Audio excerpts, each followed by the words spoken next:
Score 12। আঙুল দিয়ে নিচের দিকে ইশারা করা, আঙুল দিয়ে নিচের দিকে ইশারা করা। কিছু দূর যাওয়ার পর আম্মু বলল, লাদেন ওই দেখ সামনের সিটে রিয়ার মতো একটা মেয়ে বসে আছে না। ফ্রস্টই কার সামনে তাকিয়ে দেখি সত্যি রিয়ার মতো দেখতে একটা মেয়ে বসে আছে। তবে পিছন থেকে থেকে এতটা চেনা যাচ্ছে না এটা রিয়া নাকি অন্য কেউ। তুবা সিট থেকে উঠে বলল, ভাইয়া আমি দেখে আসছি এটাকে। তুবা মেয়েটার কাছে আর গিয়ে জড়িয়ে ধরলো। বুঝে গেছি যে এটাই রিয়া। একটু হলেও আমি অনুমান করেছিলাম এটাই যে রিয়া। বলছে আমাদের সাথে যাবে, এটা আমার বিশ্বাস ছিল। তুবা রিয়ার হাত ধরে আমাদের কাছে এলে বলল, ভাবি ভাইয়ার পাশে তুমি বসো। আমি আম্মুর সাথে বসছি। আমার পাশে তুবা বসছিল আর আম্মু পিছনে একা বসছিল, এজন্য আম্মুর পাশে একটা সিট খালি ছিল। রিয়া আমার পাশে বসতেই আম্মু প্রশ্ন করলো, রিয়া মা তুমি এখানে কিভাবে আসলে? তুমি না অন্য কাজে গেছিলেন? রিয়া পিছনে ফিরে হাসির মুখে বলল, আমি যাব না তো কি, আর অন্য কারো যাওয়ার কথা ছিল আপনাদের সাথে। বাসা থেকেই রেডি হয়ে যেতাম, কিন্তু দরকারি কাজের জন্য এমন হয়েছে, তাই এখান থেকে উঠলাম। আচ্ছা তাহলে ভালোই হয়েছে, সবাই একসাথে যাচ্ছি। আমি আর কিছু বললাম না, চুপচাপ বসে আছি দাঁড়িয়ে। শাশুড়ি আর বউয়ের মাঝে বাম হাত ঢুকানো যাবে না, নইলে আমাকে পিটিয়ে ঠিক করে দিবে। কিছুক্ষণ চুপ থেকে রিয়া আস্তে করে বলল, ওই কি করি দেখছো না? আর তুমি গেলে কোন এক কাজে, আবার চলেও আসলে? বুঝলাম না, আমার যত দরকারি কাজ থাকুক না কেন, তোমার থেকে বেশি দরকারি কাজ আর কিছু হতে পারে না। এখন তোমাকে না দেখে আমি এক মুহূর্তেও থাকতে পারি না। থাক, আর পাম দিতে হবে না, আমি সব বুঝে গেছি। কি বুঝলে তুমি বল শুনি? আমার সাথে মিথ্যে কথা বলছো তুমি। তাই বুঝলাম। রিয়া হাসি দিয়ে বলল, সরি। থাক, আর সরি বলতে হবে না। তোমার ফ্রেন্ডকে বলে রাখছো তো বাসার বিষয়ে? সব বলে রাখছি, আর ও তোমার বাসাটা ঘুরে দেখেও আসছে।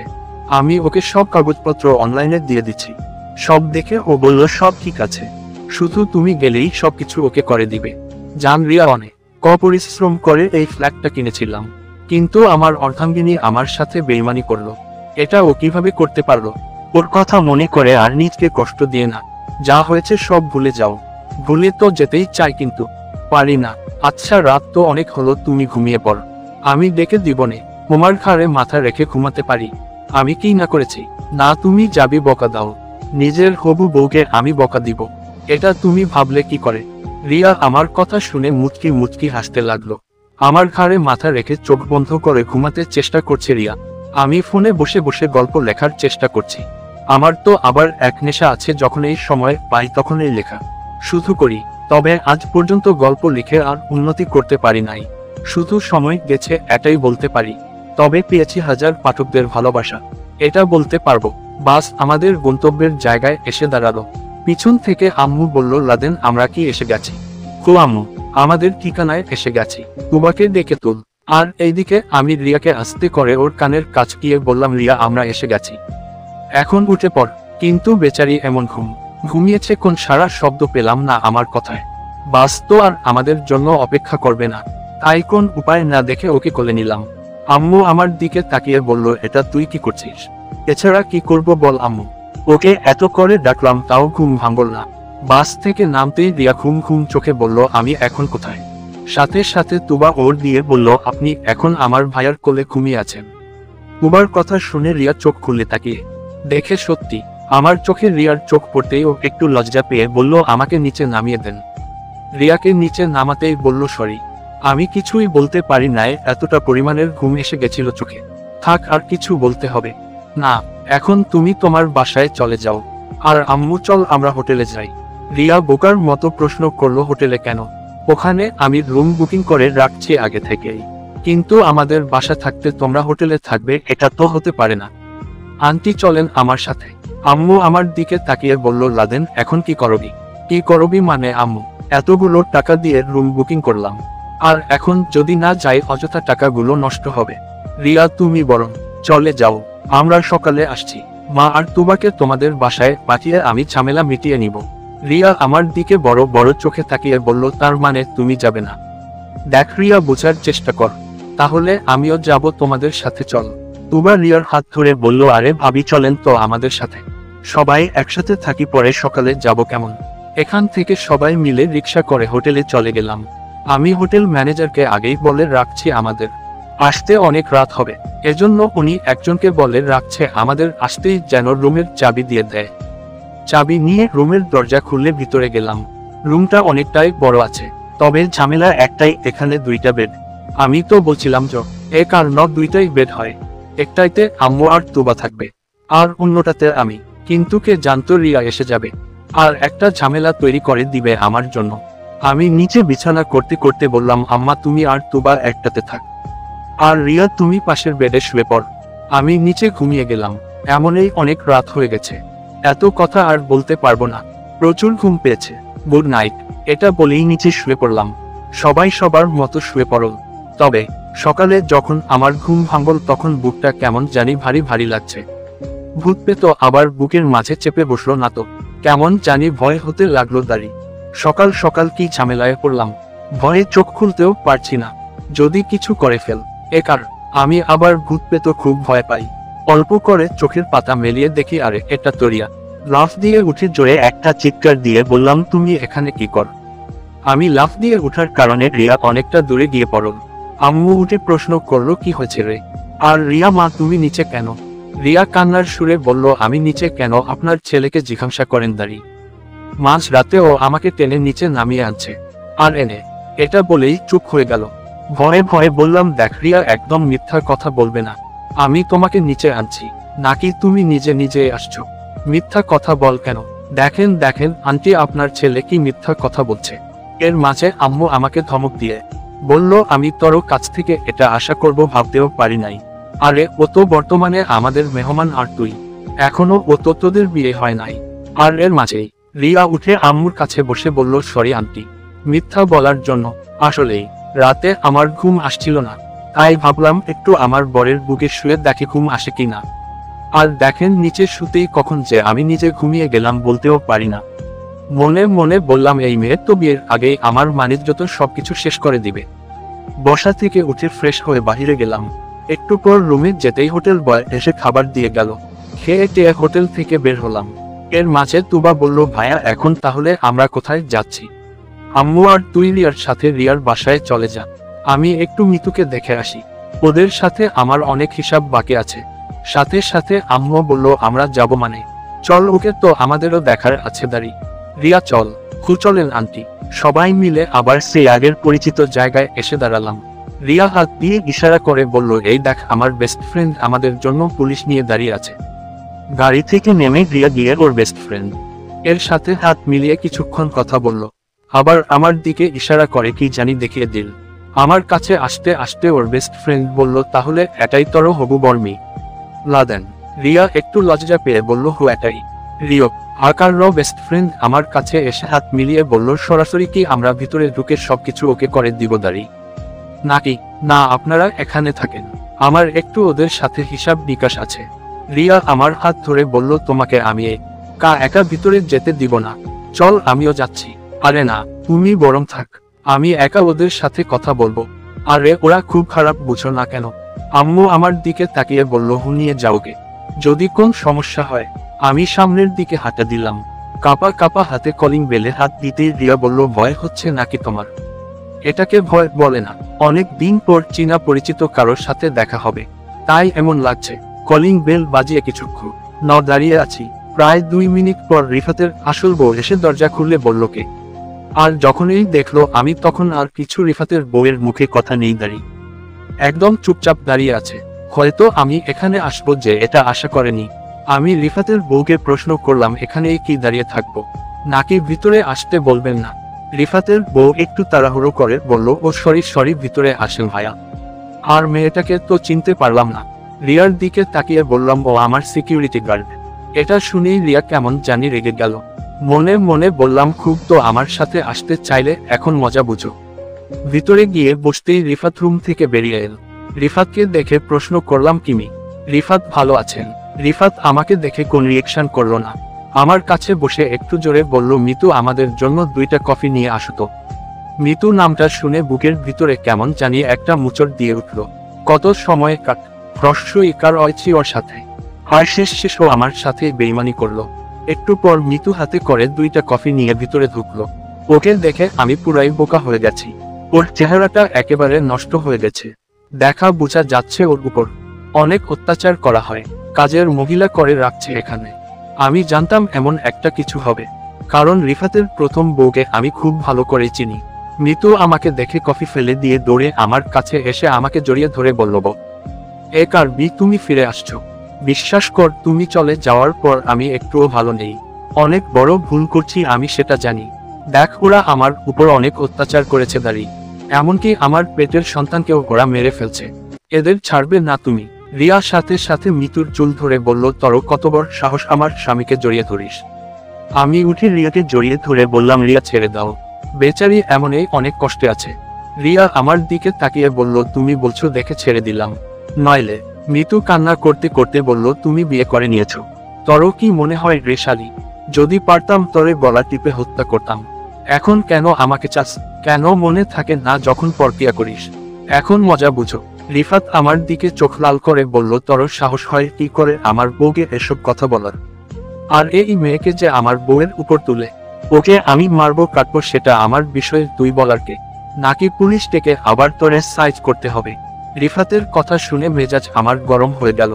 সাথে সাথে পেন থেকে বেল্ট খুলে দিলাম রিফাতের গায়ে বসিয়ে। রিফাত জোরে চিৎকার দিয়ে বলল, ও মাগো! এটা দেখে রিফাতের প্রথম বউ আমার দিকে তেড়ে এসে বলল, মাদের বাসায় এসে আমার স্বামীকে মারিস, তরে তো আজকে খাইছি। রিয়া লাফ দিয়ে রিফাতের প্রথম বউয়ের চুলের মুঠি ধরে ইচ্ছে মতো মারতে লাগলো, আর এইদিকে আমি রিফাতকে ইচ্ছা মতো মারতে লাগলো। মিতু এক কোথায় চুপচাপ দাঁড়িয়ে আছে আর ভয় কান্না করছে। রিফাত আর ওর বউয়ের চিৎকার শুনে রিয়ার বেস্ট ফ্রেন্ড সহ আম্মু আর তুবা চলে আসুন। রিয়া জোরে চিৎকার করে বলছে, এখানে কেউ আসলে খুব খারাপ হবে, এদের আজকে আমি ছাড়ব না। অনেক মারলাম তাই রিফাতের শরীর ফেটে রক্ত আসছে। মার বন্ধ করে মিতুর দিকে তাকালাম। মিতুর দিকে তাকাতেই তুবা রিয়ার বেস্ট ফ্রেন্ডের হাত থেকে লাঠিটা নিয়ে এসে মিতুর গায়ে বসিয়ে দিল। বুঝলাম আজকে সব কয়টা রাগ মিটাচ্ছে। আম্মু আস্তে আস্তে মিতুর দিকে আসছে। রিয়ার বেস্ট ফ্রেন্ডকে ইশারা করে বললাম, ওদের থামান, নইলে ওরা কিছু করে ফেলবে। আমি গিয়ে রিয়াকে জড়িয়ে ধরে বললাম, এখন একটু শান্ত হও, আর মারতে হবে না। রিয়াকে ধরে সোফায় বসলাম। ওইদিকে আমার বোন জোরে জোরে বলছে, শালি তরে ছাড়ব না, আমার ভাইয়ের সাথে বেইমানি করিস। মিতুর মাথা ফেটে রক্ত আসছে। রিয়ার বেস্ট ফ্রেন্ড সবাইকে থামিয়ে বলল, রিয়ার কারণে আজকে কিছু বললাম না, আর আমি জানি ওরা সবাই দোষী। রিয়া, আমি ওদের হাসপাতালে নিয়ে যাচ্ছি দাঁড়ি, পরে সুস্থ হয়ে একেবারে জেলে নিয়ে যাব। রিয়া দাঁড়িয়ে বলল, হিসাব তো ওদের সাথে আরো বাকি আছে, আমার কাছ থেকে কাগজগুলো নিও। আর রিফাতকে বুঝিয়ে দিল কোন কাগজগুলো আসল আর কোনগুলো নকল। রিফাত বেচারা কান্না করতে করতে বলল, এটা হতে পারে না। দরজা দিয়ে একজন উকিল ভিতরে ঢুকতে ঢুকতে বলল, বাহিরে এত মানুষ দাঁড়িয়ে আছে কেন? আমি হেসে বললাম, এমনই। আর ডিভোর্স পেপার নিয়ে আসছেন তো?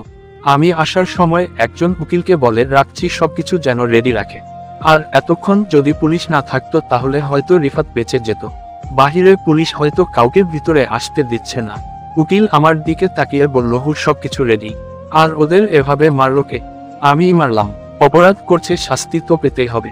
ডিভোর্স পেপারটা নিয়ে সাইন করে মিতুর হাতে দিয়ে বললাম, সাইন করে দাও।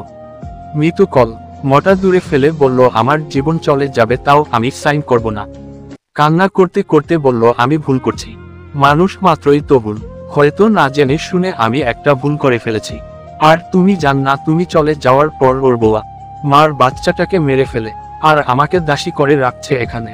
আজকে তোমার বোন আমাকে মারলো, আর কিভাবে শাস্তি দিতে চাও আমাকে বল দাঁড়ি। এরপরেও আমাকে তুমি ডিভোর্স দিও না, আমি মরে যাব। রিয়া তেরে এসে বলল, কি বলিস তুই? সাইন করবি না মানে? তোর বাপ দাদা 14 গোষ্ঠী সহ সাইন করবে। আমি রিয়াকে ধরে বললাম, আরে রিয়া কি করছো এসব? হে, মাথা খারাপ হয়ে গেছে তোমার? এবার আম্মু মিতুর কাছে বসে বলল, দেখ, মানুষ যদি একবার পরকিয়া করে তা শাস্তি কি হয় জান, তোকে একেবারে মেরে ফেলা। আর তাছাড়া তুমি যে এখনো বেঁচে আছো এটা তোমার ভাগ্য। আমি তখন যদি থাকতাম না, আমার ছেলে কি করত? তার আগে আমি নিজেই তোমাকে মেরে ফেলতাম। ভালোভাবে বলছি, সাইন করে দাও। তোমার জন্য তো আর আমার ছেলের জীবন নষ্ট হতে পারে না। যদি এখানে সাইন না কর, তোমার অবস্থা খুব খারাপ হয়ে যাবে। আর কিছু বলবো না। পুলিশ ম্যামোর কাছ থেকে সাইন নিয়ে সবাইকে এখান থেকে নিয়ে যান। রিয়ার বেস্ট ফ্রেন্ড মিতুর হাতে কলম দিয়ে বলল, তোমার সাজা আমি কমানোর ব্যবস্থা করব। এখন তাড়াতাড়ি সাইন করে দাও। দেখ, এখানে সবাই তোমার উপর রেগে আছে, আমি আছি বলে বেঁচে গেলে নয়নে মেরাই ফেলতো। তুবা রেগে বলল, আরে ম্যাম দেখছেন কি, ওর হাত কেটে দেন নইলে। সবার কথা শুনে মিতু ভয় পেয়ে গেল। কলমটা আস্তে করে নিয়ে সাইন করে দিল। রিয়ার বেস্ট ফ্রেন্ডের অর্ডার পেয়ে পুলিশ এসে সবাইকে ধরে নিয়ে যেতে লাগলো। যেতে যেতে রিফাত আকার দিকে তাকিয়ে বলল, তরে আমার দেখার আছে, একবার শুধু এখান থেকে মুক্তি পাই। পিছন থেকে বললাম, যা পারিস কর গিয়ে, আরেকবার যদি আমার সামনে পড়িস না মেরাই ফেলবো শালা। রিয়ার বেস্ট ফ্রেন্ড যাওয়ার আগে বলল, তমর আকার সবাই পাগল হয়ে গেছিলে, আজকে যদি একটা খুন হয়ে যেতে। এত রাগ ভালো নয়, কিন্তু আমি সোফায় বসে মাথা ঠান্ডা করার চেষ্টা করছি। রিয়া আমার পাশে বসে বলল, সরি, আমি আমার রাগকে কন্ট্রোল করতে পারিনি। না, এটাই ঠিক ছিল। তোমার শরীরটা বাঁকিয়ে বলল, বহুদিন পর মনের আশা পূরণ হলো। আমি মনে মনে এটা নিয়ত করেছিল, ওকে পেলে আর ছাড়ব না আমি। এসব মেয়েদের আরো উচিত শিক্ষা দেওয়ার দরকার ছিল। তুবা তরও এমনটা করা ঠিক হয় নাই। তুবা আমার কাছে এসে আমার চুল ধরে বলল, তুই অন্ধ নাকি? দেশে কি আর কোন মেয়ে ছিল না? তা কেমন আছো লাদেন? তাকিয়ে দেখি সেতুর বাবা ভিতরে ঢুকে কথাটা বলল, আর আঙ্কেলের পিছনে মাহি আর সেতু আসছে। আমি দাঁড়িয়ে সালাম দিয়ে বললাম, এই তো আঙ্কেল, আছি মোটামুটি। আপনি? আমি আর কই ভালো আছি। তুমি যে এমন করবে আমাদের সাথে, এটা আমাদের ধারণার বাইরে ছিল। অনেক ভালো ভাবতাম তোমাকে। আমি মাথা নিচু করে বললাম, সরি আঙ্কেল। এছাড়া আকার অন্য কোন উপায়ে ছিল না। পরিচয় করিয়ে দিয়ে যে দাঁড়িয়ে আছে উনি হলেন আমার আম্মু, আর আমার পিছনে যে আছে ও আমার ছোট বোন। রিয়াকে দেখিয়ে বললাম, ও আমার ওয়াইফ। রিয়া আমার এই কথাটা শুনে একটু খুশি হলো, বুঝতে পারছি। আঙ্কেল মুখটা কালো করে বলল, তুমি বিয়ে কবে করলে? এই তো আঙ্কেল কিছুদিন হলো। ও আচ্ছা, তাহলে তোমরা কথা বল কেমন? আর সবকিছু যেহেতু সমাধান হয়ে গেছে, তাহলে এখানেই থাকবে নাকি তোমরা? আমার বাসাতে আমি থাকবো না, তোকে থাকবে। কিন্তু এটা তো। পিছন থেকে সেতু বলল, বাবা তোমাকে আমি পরের সবকিছু বুঝিয়ে দিব। আঙ্কেল যে রাগে চলে গেল আমি খুব ভালো করে বুঝতে পারছি। আঙ্কেল বাহিরে যাওয়ার পর সেতু রিয়ার সাথে হাত মিলিয়ে বলল, ভালো আছেন ভাবি? রিয়া হাসি মুখে বলল, এখনো ও ভাবি হই নাই, তবে খুব শীঘ্রই হব। তুমি কি চিনলাম না তো? সেতু আমার দিকে চোখ তুলে বলল, আমি কে? আপনার স্বামীকে জিজ্ঞেস করেন। আরে সেতু, এসব কথা ছাড়া তো। মাহি, তুমি ভালো আছো? দুলাভাই, আপনি আমাদের রেখে এভাবে পালিয়ে গেলেন কেন? রিয়া আমার দিকে অবাক চোখে তাকিয়ে বলল, এই মেয়ে তোমাকে দুলাভাই বলল কেন? সেতুকে দেখিয়ে বললাম, ওর সাথে আমার বিয়ে করে দিতে চাইছিল ওর বাবা, তাই এখান থেকে পালিয়ে চলে যাই। তুমি বল, নিজের স্টুডেন্টকে কি কেউ বিয়ে করে? যাকে ছোট বোনের মতোই দেখতাম। আম্মু ভিতরে যেতে যেতে বলল, লাদেন, এখন এসব কথাবার্তা ছেড়ে বাজারে যা, পরে এসে কথা বলিস। কো আম্মু, যাচ্ছি। পিছন থেকে রিয়া বলল, আমার জন্য আইসক্রিম নিয়ে এস। আচ্ছা, দেখি নিয়ে আসবো। বাজার শেষ করে বাসায় এসে শুনি রিয়া নাকি চলে গেছে। কিচেনে গিয়ে বাজার রাখলাম। এইদিকে সে ও আমার সাথে রান্নার কাজে করছে, আর ওইদিকে আমার বোন বসে বসে মাহির সাথে আড্ডা দিচ্ছে। ভিতরে গিয়ে সোফায় বসতেই তুবা বলল, ভাইয়া, এই বাসাটা কি সত্যি আমাদের? কেন, তোরও বিশ্বাস হয় না? বিশ্বাস হবে না কেন? তবে আমার খুব পছন্দ হয়েছে। মাহি আমার দিকে তাকিয়ে বলল, দুলাভাই, আপনি এভাবে সেদিন পালিয়ে গেলেন কেন? আমাদের কিছু না বলে?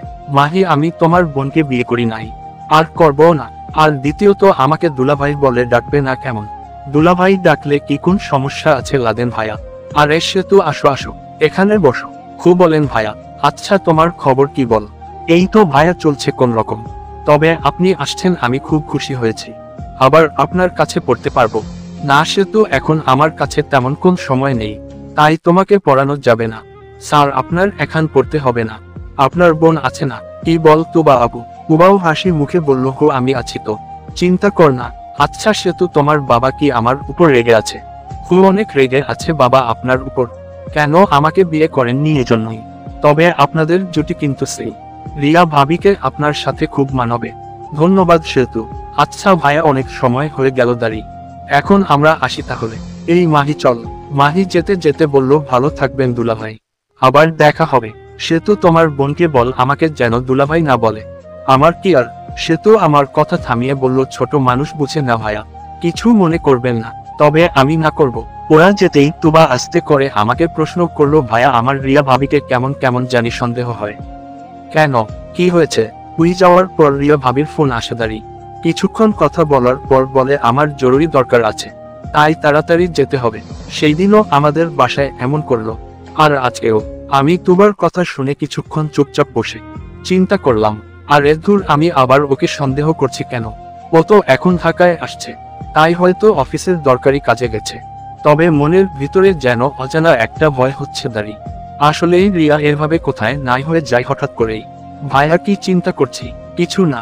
আচ্ছা আমি রুমে গেলাম, তুই গিয়ে আম্মুকে রান্নার কাজে গিয়ে সাহায্য কর। রুমের ভিতরে গিয়ে বসতে আবার অজানা নম্বর থেকে কল আসল। এবার এটা একটা 10 সংখ্যার নম্বর। বুঝি না এসব নম্বর থেকে কিভাবে কল আসে, তবে আমি যতটুকু বুঝতে পারছি এটা পাখির নম্বর হবে হয়তো। ফোনটা রিসিভ করতেই পাখি হাসি দিয়ে বলল, কোন কথা বলার মতো সময় আমার কাছে নাই, একটা ঠিকানা মেসেজ করে দিচ্ছি, এখানে চলে আই। নয়নে তর হবু বউকে আমাকে কিডন্যাপ করে নিয়ে যাব, আর আমরা যে কি কি করতে পারি তুই তো ভালো করেই জানিস। হঠাৎ করে ফোন দিয়ে হুমকি দেওয়ার কোন মানে আছে? মানে তো অবশ্যই আছে, নইলে কি আর তোরে ফোন দিতাম। যা ইচ্ছা তাই কর, আমি বলছি না আমার পিছনে পড়বে না। এখন তো আমি মুখ বন্ধ করে রাখছি, নাকি আমি কাউকে কিছু বলছি? রিয়াকে তুই বিয়ে করতে চাস নাকি? তুই চাস না ওকে বিয়ে করতে? এখনো ও অফিসের ভিতরে আছে, আর তুই তো জানিস আমি কি কি করতে পারি। তরে যদি তোরও বাসা থেকে তুলে আনতে পারি, তাহলে রিয়াকে কোথায় থেকে তুলে আনতে পারবো সেটা মনে হয় এখন তোর ধারণা হয়ে গেছে। আমার কাছে কি চাই তোমার? আর বারবার ঘুরে ফিরে আমার কাছে কেন? এত কথা বলার মতো সময় আমার কাছে নাই। তুই তাড়াতাড়ি আসবি নাকি? ওকে ওকে পাখি, আমি আসছি। সাবধান, রিয়ার কাছে একদম যাবে না, ওর যেন কিছুই না হয়। পাখি হাসি দিয়ে বলল, এই তো বাবুয়ে, তক্ষণে সবকিছু বুঝে গেলে, তাড়াতাড়ি আসো, আর অপেক্ষা করতে পারবো না। রুম থেকে বের হতেই আম্মু বলল, লাদেন টেবিলে বসো, তোমার তরফ ভাইকে খাবার বেড়ে দে। আম্মু এখন আমাকে একটু যেতে হবে, পরে এসে খাবো। এখন আবার কই যাবি বাবা? পরে এসে বলবো, আর কালকে আমার একটা চাকরির ইন্টারভিউ আছে। এখন আসি আম্মু। বাসা থেকে বের হয়ে পাখির দেওয়া ঠিকানায় চলে গেলাম। ওখানে যেতেই 3টা ছেলে আমার কাছে এসে বলল, চলুন আমাদের সাথে। আমি একটু ভয় পেয়ে বললাম, চলুন আমাদের সাথে মানে কি বলতে চাও? পাখি ম্যাম, আমাদের খুব বুঝেছি, আর কিছু বলতে হবে না, চল। ওদের সাথে গাড়িতে বসতে আমার চোখ বেঁধে দিল। আমি চুপচাপ গাড়িতে বসে আছি, নাও কথা বললাম না। যখন আমার চোখ খুলে দিল, সামনে তাকিয়ে দেখি সেই বড় একটা বাংলো। তবে এটা সেই দিনের হাসপাতাল না। গাড়ি থেকে নামতেই একটা ছেলে আমাকে ইশারা করে বলল, ভিতরে যেতে। দরজা ঠেলে ভিতরে যেতেই আচমকা আওয়াজ, আসরমি। লাদেন, আপনাকে স্বাগতম জানাই আমাদের নতুন জগতে। আমি উপরে তাকিয়ে বোঝার চেষ্টা করছি এসব কথাগুলো কোথায় থেকে আসছে, কিন্তু কোন জায়গায় কাউকে দেখতে পারলাম না। চারদিকে একদম নীরব পরিবেশ। দাঁড়ি পরে থেকে তো আর লাভ নেই, তাই সোফায় গিয়ে বসলাম। সোফায় বসার পর দেখি সিঁড়ি দিয়ে পাখি নিচে নামছে। আমাকে দেখে একটা হাসি দিয়ে বলল, এত তাড়াতাড়ি চলে আসবে তুমি? আমি তো বিশ্বাস করতেই পারিনি। না আসার প্রশ্নই কার আছে? কুকুরে যদি দরকারি কোন জিনিস নিয়ে চলে যায়, তার পিছনে তো দৌড়াতে হবেই। আজকাল খুব ভালো কথাই বলতে পারিস দেখি তুই। আমাকে এখানে ডাকার কারণটা কি? আর আমার কিন্তু এসব একদম ভালো লাগে না। ভালো তো আমারও লাগে না, কিন্তু কি করব বল, বারবার তোরে ফোন করে আনতে হয়। নয়নে তোর বোন অথবা তোর মা যে কোনো সময় মারা যেতে পারে। দেখ পাখি, আমি একবার সাবধান করে দিচ্ছি, আমার পরিবারের নাম মুখেও নিবে না। যদি কারো কিছু হয় না, ছাড় না, কিন্তু তোমাকে এটা মনে রেখ। পাখি আমার পাশে বসে বলল, আমাকে তোর বিয়ের দাওয়াত দিবি না? আমি এখন কোন বিয়ে টিয়ে করছি না। মিথ্যা বলিস কেন? শুনলাম তোর নাকি রিয়ার সাথে বিয়ে ঠিক হয়েছে। একটা কথা তো তুমি ভালো করে জান, কানার তোর সবকিছু মনে মনে জানা আছে। আর রিয়ার মতো দেখতে মেয়ে কয়টা আছে সেটাও আমার জানা হয়ে গেছে। পাখিকে একটু ভয় দেখানোর জন্য বললাম, দেখি আমার কথা যদি সত্যি হয়। অন্ধকারের ডিল মারলাম। এটা বলতেই পাখির মুখের ভয়ে একটা চাপ দেখতে পারলাম, কিন্তু সবকিছু কাটিয়ে সাথে সাথে পাখির হাসি দিয়ে বলল, তোর হবু বউ এখন অফিসের ভিতরে আছে, তুই যদি চাস এখন এই তুলে নিয়ে আসবো। দেখতে চাস? না না থাক, আর লাগবে না। লাগবে না কেন? আমাকে না সন্দেহ করিস? তাহলে দেখেই যা, ভুল হয়েছে আমার, সরি। এই তো এতক্ষণে বুঝলি? তরে একটা সারপ্রাইজ দেওয়ার ছিল। একটা কাজ কর, ওই উপরের ডান দিকে একটা রুম আছে, ওখানে জানলার কাছে গিয়ে দাঁড়া, তাহলে সব বুঝতে পারবি। আমি ওখানে যাব কেন? নাকি কোন ফাঁদ পাতলে আমাকে ফাঁসানোর জন্য? আরে এত ভয়ের পাস কেন? যা, আমি বলছি তো কিছুই হবে না তোর। সোফা থেকে উঠে পাখির কথা মতো উপরে উঠতে লাগলাম। পাখির বলার রুমটাতে গিয়ে জানালার কাছে গিয়ে দাঁড়াতেই আমার চোখ যেন অন্ধ হয়ে গেল। এটা আমি কি দেখি? ছিছি, এই মেয়ে, না না, আর কিছু চিন্তা করতে পারছি না। ধপ করে নিচে বসে পড়লাম। মিমের হাজবেন্ডের সাথে আমার ex wife miss Mitu Begum শারীরিক সম্পর্কে লিপ্ত আছে। যাকে মাত্র কিছুক্ষণ হলো আমি ডিভোর্স দিয়েছি। আর সে, ওকে তো আমার মেরে ফেলা উচিত ছিল। তাড়াতাড়ি নিচে তাকিয়ে দেখি পাখি কার সাথে যেন ফোনে কথা বলেছে। তাড়াতাড়ি ফোনটা বের করে আমি ভিডিও করতে লাগলাম। দরকার হতেও তো পারে, তবে এখন আমিও একটা গেম খেলবো ওদের দিয়েই। খুব তাড়াতাড়ি এই খেলার পতন আমি করব। পাখি ফোনটা রেখে উপরে তো আকার কাল তখন আমি তাড়াতাড়ি ফোনটা পকেট রেখে একটু কান্নার ভাব করলাম। পাখির দিকে তাকলে ইশারা করে বলল এখন নিচে আই। নিচে নামতেই পাখি বলল তো কি দেখছি? সারপ্রাইজ ভালো লাগছে নাকি তোর? যার সাথে তোর কিছুক্ষণ আগে সবকিছু শেষ হয়ে গেছে সে আজকে অন্য কাউকে সঙ্গ দিচ্ছে দাঁড়িয়ে। এমন মেয়েদের বাঁচিয়ে রাখলি কেন? শুধু মৃত্যুর কথা বললে কেন? এখানে তো তুমিও আছো। আমার মনে হয় মিমের হাজবেন্ড তোমার সাথেও। আমাকে আর কিছু বলতে না দি নুকটা একার পাখি আমাকে লাথি মেরে দূরে ফেলে দিল। আর চিৎকার করে বলল ওই তোরা কই, তাড়াতাড়ি এই শালাকে ধরে সাইজ কর। এটা বলতেই 8-10টা ছেলে এসে আমাকে ইচ্ছা মতো মারতে লাগলো। এখন আমি প্রায় আধা মরা হয়ে গেছি। পাখি ইশারা করে বলল আমাকে মারা বন্ধ করতে। আমার কাছে এসে পাখি আমার গালে আলতো করে একটা থাপ্পড় দিয়ে বলল তোর এত বড় সাহস কি করে হয় আমার নামে উল্টা পাল্টা চিন্তা করিস? তুই হয়তো এটা জানিস না, এটা আমার এই তৈরি করায় কটা গেম। আর ওই শালার সাহস আছে আমার গায়ে টাচ করবে। মেরে ফেলবো না ও তো আমাকে এমন এই আরো ভয় পায় দাঁড়ি, কারণ ওর থেকে আমি আরো নিমুহারাম। তুই বেঁচে আছো তো এখনো এই কারণে, কারণ তুই রিয়ার হবু স্বামী। তুই মারা গেলে ও হয়তো ভেঙে পড়বে আর কান্না করতে করতে বেচারি মুখের অবস্থা নষ্ট করে দিবে। পরে আমার সাথে যদি চেহারার একটু ডিফারেন্ট হয়। এজন্য এখনো তুই বেঁচে আছো তো? মিমের হাজবেন্ড মিতুকে জড়িয়ে ধরে নিচে নামতেল। আকার গলাম বলল আরে পাখি তুমি সবসময় ওকে নিয়ে পড়ে থাক কেন? আজকে ওর জন্য বড় একটা সারপ্রাইজ আছে, কইলে তোরা নিয়ে আই। এটা বলতেই একটা লাভের মতো চিহ্নের লোহার জিনিসকে আগুন দিয়ে পুড়িয়ে লাল করে আনছে। এটা দাও। এ কারকে আমার খুব ভয় হতে লাগলো। আমি ভয়ে ভয়ে পাখির দিকে তাকিয়ে বললাম এমনটা করা না পাখি, আমি মরে যাব। পাখি হাসতে হাসতে বলল এত সহজে তুই মারবি না, তর তো কুত্তার ভাগ্য। এত করে তরে মারতে চাই, তাও মরিস না। তব একার এতটা পরিমাণের তরে কষ্ট দিয়ে মারবো বলার বাহিরে ছেলেটা এসে কোন কথা বার্তা নেই সরাসরি আগুনে পুরানো লোহার লকটা আমার বুকের মাঝে ধরে দিল। জোরে একটা চিৎকার দিয়ে বললাম ও মাগো মরে গেলাম আমি। পাখি আমার মুখ চেপে চোখ লাল করে বলল শালা কোন কথা বলবি না, নয়নে আজকে সত্যি সত্যি তরে মেরে ফেলবো। প্রায় 10 মিনিট হয়ে গেল জ্যান্ত মরার মতো মাটিতে পড়ে আছি। শরীরের শক্তি যেন নিমিষেই শেষ হয়ে গেল, উঠে দাঁড়াতে পারছি না। মিমের হাজবেন্ড আমার মাথার কাছে বসে মিতুকে দেখিয়ে বলল ভালো করে তাকিয়ে দেখ তো একে চিনতে পারিস কিনা। আমি চোখ বন্ধ করে আস্তে করে বললাম কিছু কিছু বেইমান মানুষকে না চিনাই ভালো, শুধু ওকে নিজ হাতে মারতে পারিনি, এটাই আমার একটা আফসোস। এটা শুনেই মিতু আমাকে জোরে একটা চড় দিয়ে বলল শালা তরে তো আমি মনটা চাই কি করি জানিস? তোর সাথে এমনটাই হওয়া উচিত ছিল। এখন দেখ আমি কোথায় এসেছি। আজকে আমার টাকা পয়সার অভাব হবে না। মিমের হাজবেন্ডের দিকে তাকিয়ে বললাম অনেক ভালো বলতো মিম আপনার নামে, বলতো আমার স্বামী অনেক ভালো। এমন স্বামী পাওয়া আমার ভাগ্যের বিষয়। এই তরর সাথে আমার বউয়ের কি সম্পর্ক বলতো? সবসময় ও তর ন আকার মেয়ে বলে। আজকে 3 দিন ধরে ওকে এমন জায়গায় রাখছি, এখন শুধু বাঁচার জন্য ছটপট করছে। মিতু চল আজকে তোমাকে নতুন কিছু শিখাবো, তবে শর্ত একটাই, আমাকে শুধু ওই বিছানার একটু সুখ দিতে হবে। মিতুও হাসি মুখে বলল ওবে বিয়ে এসব তোমাকে চিন্তা করতে হবে না, টাকার জন্য আমি সবকিছু করতে পারি। আর এখন থেকে তুমি আমার সাথে যা ইচ্ছা তাই করতে পার, স্বাধীন করে দিলাম তোমাকে। মিমের হাজবেন্ড যেতে যেতে বলল বেচারাকে এত কষ্ট দিয়ে না, আর দাঁড়ি অনেক কষ্ট পেয়েছে ও, তবে ওকে বল ওর বিয়ের দাওয়াত আমরা সবাই যেন পাই, নয়নে সবকিছু তামা তামা করে দিব। আর পাখি একটা বিষয় মাথায় রেখে আমাদের আরো সতর্ক হতে হবে। আমার মনে হচ্ছে আমাদের উপর কেউ একজন আড়াল থেকে নজর রাখছে। এটা বলেই ওরা চলে গেল। পাখি আমার দিকে তাকিয়ে বলল খুব কষ্ট হয়েছে না তোর? একটা প্রশ্ন করতে পারি? খুব বল। মৃতুকে এখানে নিয়ে আসলে কেন? ও কি এখন তোর কিছু হয়? ওর জন্য তোর এত চিন্তা কেন? যদি মেরে ফেলতে চাও মেরে ফেল, নইলে কুকুরের কামড় কিন্তু সহ্য করতে পারবে না। সেটা শুধু তোর মুখের কথাই আছে, কাজে কামে কিছু নাই। পাখি আমার গালের রক্ত মুছে একটা কিস করে বলল খুব কিউট চেহারা তোর, দেখে খুব মায়া লাগে আমার, কিন্তু এরপরেও মারতে হয়, কি করব বল? তুই একবার ওখান থেকে পালিয়ে এসে খুব বড় ভুল করলি। তবে আজকে তোরে আমি মারতে চাইনি, কিন্তু আমার নামে উল্টা পাল্টা কথা বললি কেন?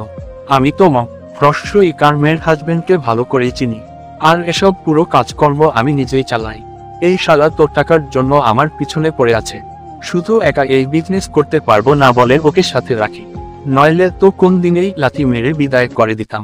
পাখিকে ধরে আস্তে করে উপরে উঠে বললাম, এই গেম কোন একদিন না একদিন শেষ হবে পাখি, এটা মনে রেখ। কেউ পারুক আর না পারুক আমি এটা শেষ করব। পাখি হু হু করে হাসতে হাসতে বলল, তুই নিজেই তো বাঁচতে পারিস কি না তা জানিস না, আবার তুই কিভাবে আমাদের সামনে এসে দাঁড়াবি? আর তুই তো অনেক বড় বেঈমান, সেই দিন আমাকে আই লাভ ইউ বলে অন্য একজনকে বিয়ে করে নিচ্ছিস, এটা তো ঠিক না। বিয়ে করবে আমাকে? সত্যি তর কলিজা আছে বলতে হবে, এত কিছু হওয়ার পরেও বলছিস বিয়ে করবি আমাকে? লজ্জা করে না? দুদিন পর তর বিয়ে, আমি তো কাউকে ভালো করার জন্য এই কথা বলছি, এতে কোন দোষ নেই। তবে তোমার মতো মেয়ের কোনদিনেও বিয়ে হবে না, এই কথাটা আমার কথার সাথে মিলিয়ে নিও। ও তাই নাকি? আমার বিয়ে হবে না? আর কয়েকটা দিন অপেক্ষা কর। ধুর, আমি কাকে কি বলছি, তুই এখান থেকে তাড়াতাড়ি চলে যা। হাসির মুখে বাসা থেকে বের হলাম, আর আশেপাশে তাকিয়ে চেনার চেষ্টা করছি এটা কোথায়। একটা ছেলে আমাকে ধমক দিয়ে বলল তাড়াতাড়ি চোখ বন্ধ করতে, আর আমাকে যেন চোখ বেঁধে আবার আগের জায়গায় রেখে আসে। সাথে সাথে একটা ছেলে আমার কাছে এসে চোখ বেঁধে দিল। আমাকে গাড়িতে তুলতেই পিছন থেকে পাখি বলল, ওকে হাসপাতালের রেখে আসো, আর হাসপাতালের বিলটাও দিয়ে আসবে। পাখির কথা মতো ওরা আমাকে হাসপাতালের নিয়ে গেল। ডাক্তার এসে আমাকে কিছু ট্রিটমেন্ট করে দিয়ে গেল, আর বলল এখানে 2 দিন থাকতে হবে। হাসপাতালের থাকার আমার এত ইচ্ছে নাই, আমি একা আর এই হাসপাতাল থেকে যেতে পারবো না। শরীরটা অনেক দুর্বল হয়ে গেছে আমার। রিয়াকে কল করতেই ওর ফোন বন্ধ বলছে, কিন্তু এই সময়ে রিয়ার ফোন বন্ধ বলছে এ কারণ কিছুই বুঝতে পারছি না। বাড়িতে ফোন করে তুবাকে বললাম হাসপাতালের আসতে। একটু পর তুবাও চলে আসল। তুবাকে ধরে বাসার উদ্দেশ্যে যেতে লাগলাম। রাস্তায় তুবা প্রশ্ন করলো, আমার এই অবস্থা কি করে হয়েছে? আমি আস্তে করে বললাম, আগে আমাকে বাসায় নিয়ে যা, পরে বলবো। আর আম্মু যেন এসব কিছুই টের না পায়, এটা মাথায় রাখিস। কিন্তু ভাইয়া, আম্মু যদি তোর কাছে, আমি দেখে নিব, তোর এসব চিন্তা করতে হবে না। বাসায় ঢুকতেই তুবা বলল, তোর আম্মুকে নিয়ে চিন্তা করতে হবে না, আম্মু ওই পাশের বাসায় গেছে, সেতু এসে ডেকে নিয়ে গেছে আড্ডা দেওয়ার জন্য। যাক, তাহলে ভালোই হয়েছে। আচ্ছা ভাইয়া, তোর এই অবস্থা কি করে হলো? কপাল খারাপ থাকলে যা হয় আর কি। তুই এক কাজ কর, রিয়াকে ফোন করে তাড়াতাড়ি আসতে বলতো। আচ্ছা ভাইয়া বলছি। রুমে গিয়ে শুয়ে পড়লাম। যেই জিনিসটা থেকে আমি একটু দূরে থাকতে চাই, সেই জিনিসটাই বারবার ঘুরে ফিরে আমার কাছে আসতে চাই। বুঝি না শুধু আমার সাথেই কেন এমন হয়। পালিয়ে এসে বড় ভুল করছি আমি নাকি? বাঁচতে হলে তো বাঁচার মতোই বাঁচতে হবে নাকি? কিন্তু একটা বিষয় আমার মাথায় ঢুকছে না, মিতুকে ওখানে নিয়ে গেল কে? আচ্ছা, মিতু এই বাসা থেকে বের হয়েছে রিয়া যাওয়ার আধা ঘন্টা আগে, আর রিয়া গেল আধা ঘন্টা পর। মাত্র আধা ঘন্টার ব্যবধানে মিতু ওখানে কিভাবে চলে গেল? হতে পারে এটাই রিয়া নামে পাখির কাজ। তাহলে পাখি আর রিয়া দুইজনে।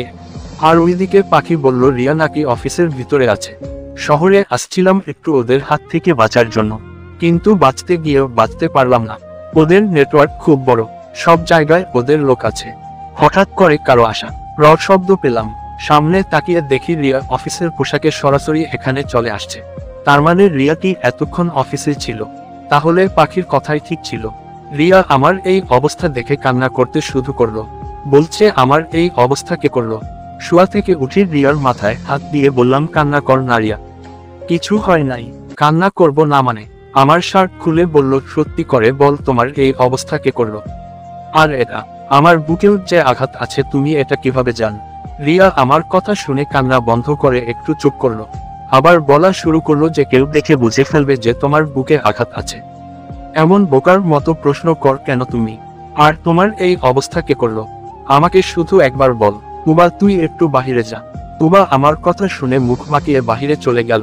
তুবা যেতেই রিয়া আমার মুখে হাত দিয়ে কান্না করতে করতে বলল, তোমার এই অবস্থা দেখে আমার খুব খারাপ লাগছে। প্রিয়জন যদি অসুস্থ থাকে তাহলে আমি কিভাবে ঠিক থাকবো বল? তুই বল না, কে করেছে তোমার এই অবস্থা? আমি ওকে ছাড়ব না। হাত দিয়ে রিয়ার চোখের পানি মুছে বললাম, আরে পাগলি, এজন্য কান্না করতে হয়? আচ্ছা তুমি কও, ফ্রস্ট ইকার আমাকে মৃত্যুর মতো মাঝপথে রেখে একা চলে যাবে?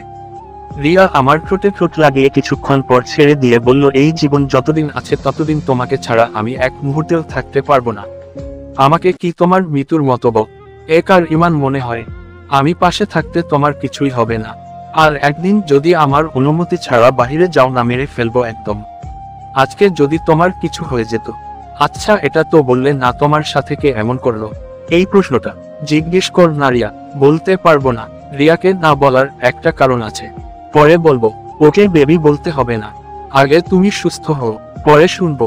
কি ব্যাপার, রিয়া আমাকে বেশি জোর করলো না কেন? মাঝে মাঝে ওকে দেখে আমার সন্দেহ হয়। আবার ওর আচরণে মনে হয় রিয়া নামের ব্যক্তি দুইজন আছে। রিয়া আমাকে ছেড়ে বলল আমি অফিসের মিটিং রেখে ওদের বসিয়ে রেখে আসছি। বলছি যাব আর আসবো। এখন কি আমি যেতে পারি স্যার? ও চলে যাবে। আচ্ছা তাহলে যাও। রাগ করছো বুঝি তুমি? না, রাগ করার কি আছে, কাজ তো করতেই হবে না। বিয়ের পর অন্য কোন কাজেই করব না। তোমার সেবা করে করে সারা জীবন কাটিয়ে দিব, আর তুমি সবকিছু দেখাশোনা করবে। খুশি পরে দেখা যাবে। আমি কি রাতে আসবো? না, তোমার আর কষ্ট করে আসতে হবে না। এমন এই জার্নি করে রাতে ঘুমাতে পারিনি। আচ্ছা, নিজের খেয়াল রাখবে কেমন? যদি বেশি কষ্ট হয় আমাকে কল করবে, আমি সাথে সাথে এখানে চলে আসবো। রিয়া উঠে চলে যাবে, আমি আবার ওর হাত ধরে বললাম মন চাই তোমাকে আমার কাছে রেখে দেই। রিয়া আমার দিকে ফিরে তাকিয়ে বলল আজকে এত ভালোবাসা কোথায় থেকে আসছে তোমার? হে, ভালোবাসা তো অনেক আছে কিন্তু দেখতে পারছি না। হঠাৎ করেই কথা বন্ধ করে বসে আছি। রিয়া আমার হাত ঝাঁকি দিয়ে বলল ওই তোমার কি হয়েছে হে? কথা বলছো না কেন? শরীরটা অনেক খারাপ লাগছে রিয়া। বুঝলাম না হঠাৎ করে কেন এমন হচ্ছে। রিয়া আমার পাশে বসে বলল থাক, আর যাব না অফিসে। যদি তোমার কিছু দরকার লাগে তখন কে আসবে? না থাক, লাগবে না, তুমি অফিসে চলে যাও। আরে না, চুপচাপ বসে থাক। এখন কাপড় তো চেঞ্জ করতে হবে, সব তো বাসায় রেখে আসছি। আমি হাসি দিয়ে বললাম আমার শার্ট প্যান্ট পরে ফেল, ভালো দেখাবে। নইলে তোমার কাছ থেকে কাপড় নিয়ে পর। রিয়া আমার গালে আবার একটা কিস করে বলল আমি তো এখন আমার স্বামীর বাড়িতে, তাই তোমার কাপড় পরাই আমার কাছে বেস্ট হবে। রস্যইকার আমার শার্ট প্যান্ট নিয়ে ওয়াশরুমে চলে গেল। ভাবলাম রিয়ার ফোনটা একটু চেকিং করে দেখি, ও কি সত্যি পাখি নাকি রিয়া। কিন্তু এই মুহূর্তেই আমার ফোন বাজতে লাগলো। ভাবলাম এখন আবার কে কল করলো? সবাই তো এখন আমাদের বাসায় আছে। ফোন রিসিভ করতেই